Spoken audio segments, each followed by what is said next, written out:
नमस्कार विद्यार्थी मित्रमैत्रिणींनो, इयत्ता 9वीच्या विज्ञान 1 विषयाच्या या ऑनलाईन तासिकेमध्ये मी सुधीर गुळे आपलं स्वागत करतो. विद्यार्थी मित्रांनो, आतापर्यंत आपले 4 धडे पूर्ण झालेले आहेत आणि आज आपण 5वा धडा, ज्याचं नाव आहे ॲसिड्स, बेसेस अँड सॉल्ट्स, हा धडाच आपण सुरुवात करणार आहोत. तर या धड्यामध्ये आपल्याला जे पॉईंट्स पाहायचे आहेत तर ते आहेत Arrhenius theory of acids and bases. अर्रेनियसची जी थेअरी आहे ॲसिड आणि बेस बद्दल, ती थेअरी आपल्याला पाहिजे. त्याच्यानंतर concentration of acid and base, then pH of a solution, एखाद्या द्रावणाची पीएच व्हॅल्यू कशी काढतात किंवा ती कशी मोजली जाते. त्यानंतर pH of an acid and pH of base, and last one is the salt and their types. So here on the blackboard I have written some foodstuffs. इथं ब्लॅकबोर्ड वरती मी काही खाद्यपदार्थांची नावं लिहिलेली, like lemon, tamarind, baking soda, buttermilk, vinegar, orange, milk of magnesia, milk, lime, tomato, water, alum म्हणजे तुरटी. So these are the foodstuffs. And last year we have learned how to classify these foodstuffs using litmus paper. What is litmus paper? You know that very well. Last year also we have learned how to use the litmus paper to identify the given solutions or given substance, whether they are acids, bases or salts. दिलेले पदार्थ हे acid आहे, base आहे का salt आहे, हे ओळखण्यासाठी आपण लिटमस पेपरचा वापर करत असतो. These substance, some of these substance are sour to taste. यापैकी काही पदार्थ असे की ज्यांची चव ही आंबट असते. Some substances are bitter to taste. काही जे पदार्थ आहेत त्यापैकी हे तुरट आहेत. And they are slippery or soapy to touch. म्हणजे त्यांना जर आपण स्पर्श केला तर ते आपल्याला गुळगुळीत वाटतात. सोपी म्हणजे साबणासारखे, साबणावर जसा हात लावला असता तो हात असा चिकट होतो आपला, त्या प्रकारचे यांची फिलिंग येते, यांना आपण स्पर्श केला असता. So litmus paper is the indicator to classify this substance. Scientifically this substance are classified into 3 groups: acids, bases and salt. If the red litmus turns in the solution of given substance to blue, if red litmus turns to blue in the given solution, then the solution is basic. And if the blue litmus turns to red, then the given solution is acid. And if there is no change in both litmus, जर दोघे litmus वरती त्या solution मध्ये कोणत्याही प्रकारचा change झाला नाही तर आपल्याला लक्षात येतं की दिलेलं सोल्युशन जे आहे ते न्यूट्रल आहे. In acid red litmus remains red. Acid मध्ये लाल लिटमस लालच राहतो. And in basic solution blue litmus remains blue. So this we have already learned in the last year. Now here are acids and alkalis. Acids and alkalis. Alkalis means base. Base लाच आपण alkalis म्हणतो. These can be classified using litmus paper. We shall now learn more about the acids and base.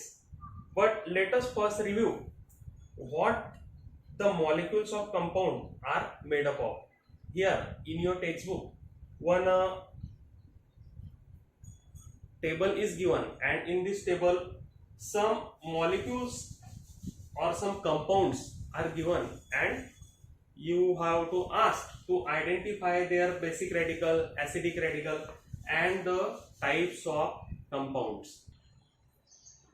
विद्यार्थी मित्रांनो, तुमच्या पुस्तकामध्ये हा जो तक्ता दिला आहे यामध्ये name of compound, molecular formula, basic radical and acidic radical and the types of the compound.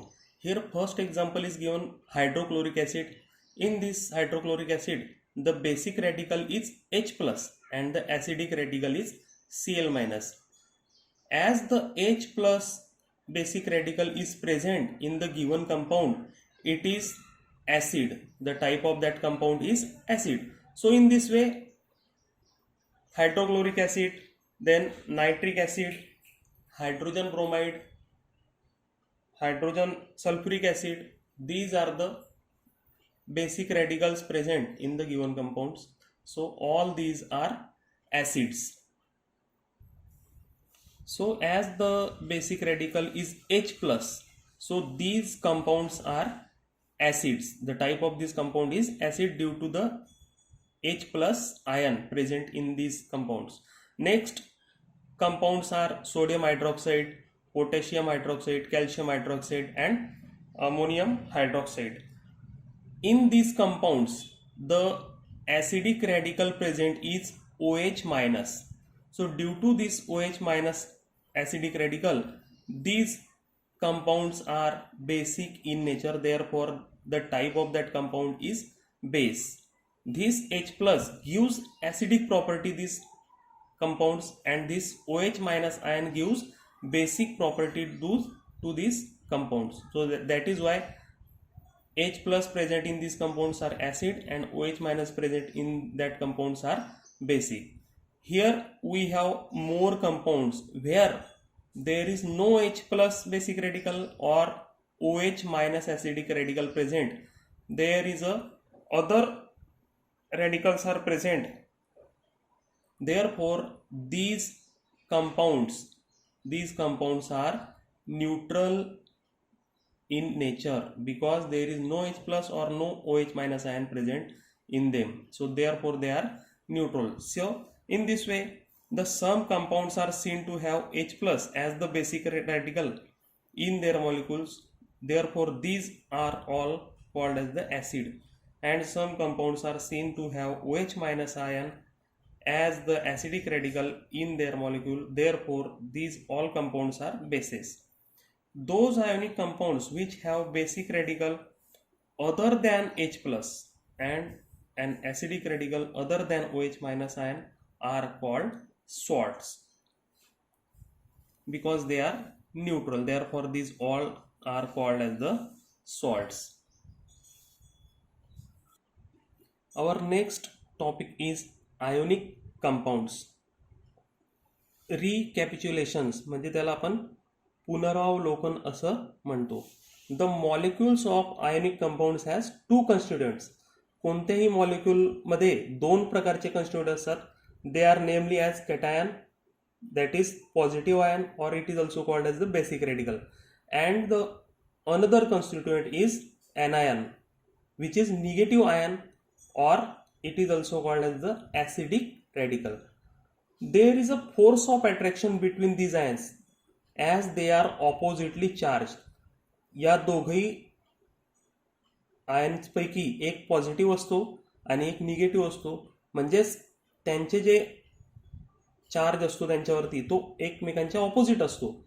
And there is a force of attraction due to this opposite charge, and that is called as the ionic bond. यालाच ionic bond असं म्हटलं जातं त्यांच्यामध्ये असणाऱ्या force of अट्रॅक्शनला. The force of attraction between the one positive charge on a cation and one negative charge on an anion makes the one ionic bond. So here we have one example of sodium chloride. Sodium which have electronic configuration 281, that is sodium leave one electron, त्याच्या बाहेरच्या कक्षेतून हा एक electron दिला जातो to stable, म्हणजे stable होण्यासाठी sodium leaves one electron. And chlorine has the electron configuration 287, means that require one electron to complete the octet in the outermost shell. So that is why he receives electron.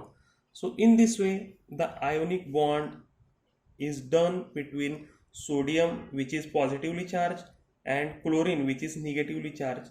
Sodium and chlorine make ionic bond and they become stable, and that is why sodium chloride is formed. This is the salt, common salt that we eat daily in our foodstuffs. The outermost shell of the sodium and chlorine atom is not complete octet. However, outermost shell in both sodium and chlorine ion is a complete octet. An electronic configuration with a complete octet indicates the stable state. Further, an ionic bond is formed between positively charged Na plus and Cl minus ion, and therefore an ionic compound which is sodium chloride which have very high stability is formed. As they do not have complete octet in their outermost shell, they are not stable. To become stable, they make the ionic bond and complete their octet, making ionic bond, and the sodium chloride is formed. पुढचा मुद्दा आहे dissociation of ionic compounds, ज्याला आयनिक संयुगांचे विचरण असं म्हणतो. Dissociation म्हणजे विचरण, म्हणजेच एका कंपाऊंडचे दोन भागांमध्ये तुकडे करणे, याला आपण आपल्या सोप्या भाषेमध्ये डिसोसिएशन असं म्हणू. Here on mixing the substances as shown here, what are the resulting mixture form by mixing the following substances called. या ठिकाणी काही पदार्थ एकमेकांमध्ये मिसळल्यास तयार होणाऱ्या मिश्रणांना आपण काय म्हणतो हे आपण मागे शिकलेलो. For example, water and salt, water and sugar, water and sand, water and sawdust. पाणी व मीठ, पाणी साखर, पाणी व वाळू, आणि पाणी आणि लाकडाचा भुसा. तर यापैकी आपल्याला माहिती आहे की salt and sugar dissolves in the water. मीठ आणि साखर ही पाण्यामध्ये विरघळते, आणि हे जे मिश्रण तयार होतं यांचं, water and salt and water and sugar, this mixture is homogeneous mixture. म्हणजेच एक समानते मिक्सचर दिसतं, त्याला समांगी मिश्रण असं म्हटलं जातं, homogeneous mixture. And water and sand and water and sawdust, sand does not dissolve in water, वाळू जी असते ती पाण्यामध्ये विरघळत नाही, आणि लाकडाचा भुसा सुद्धा पाण्यामध्ये विरघळत नाही. That is why water and sand and water and sawdust are called as the heterogeneous mixture. म्हणजेच त्यांना विषमांगी मिश्रण असं म्हटलं जातं. आपण पाण्यामध्ये वाळूचे कण पाहू शकतो आणि लाकडाचा भुसा सुद्धा पाहू शकतो, परंतु मीठ आणि साखर विरघळल्यानंतर त्यांचे कण आपल्याला डोळ्यांनी दिसत नाही. So on dissolving in water and ionic compound forms and aqueous solution. पाण्यामध्ये एखादा आयोनिक कंपाऊंड विरघळला असता त्याचं ॲक्वियस सोल्युशन तयार होतं, म्हणजे पाण्यातलं द्रावण तयार होतं. In the solid state, the oppositely charge ions in the ionic compounds are sitting side by side. स्थायी रूपामध्ये तो पदार्थ जेव्हा असतो त्याच्यामध्ये ते विरुद्ध प्रभारित आयन म्हणजे कटायन आणि अनायन हे एकमेकांना चिटकून असतात, घट्ट एकमेकांना त्यांचा आयनिक बॉन्ड तयार झालेला असतो. But when this ionic compound begins to dissolve in water, परंतु जेव्हा तो पाण्यात विरघळायला लागतो, the water molecules push themselves in between the ions. पाण्याचे जे मॉलिक्युल्स असतात ते त्या कंपाऊंडच्या आयन्सच्या मध्ये घुसण्याचा प्रयत्न करतात.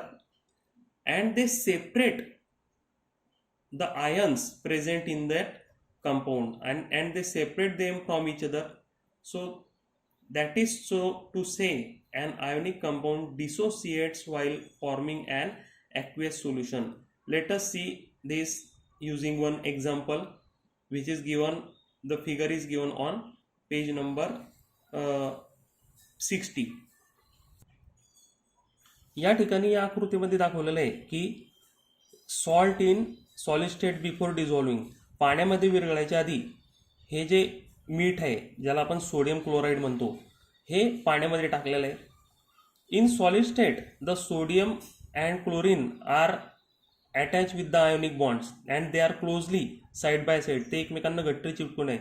But when it is added in water and dissolves in water, what happen, the water molecules enters by pushing them between them.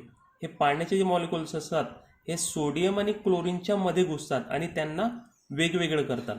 After completely dissolving, aqueous solution of salt is form and the ions like sodium and chlorine are present separately in this aqueous solution. Why this happens? This happens due to the water molecules. हे कोणी केलं तर पाण्याचे जे molecules होते ते sodium आणि क्लोरीनच्या मध्ये घुसले, त्यांनी पुश केलं त्यांना आणि एकमेकांपासून वेगळे केलं, आणि म्हणूनच या पाण्यामध्ये Na प्लस आणि क्लोरीन मायनस अशा प्रकारचे आयन्स हे वेगवेगळे झाले. यालाच आपण डिसोसिएशन प्रोसेस म्हणतो. दिस gives in this way NaCl, sodium chloride in water dissociates and Na plus and Cl minus, these ions are formed. This is called as the dissociation of salt in the aqueous solution.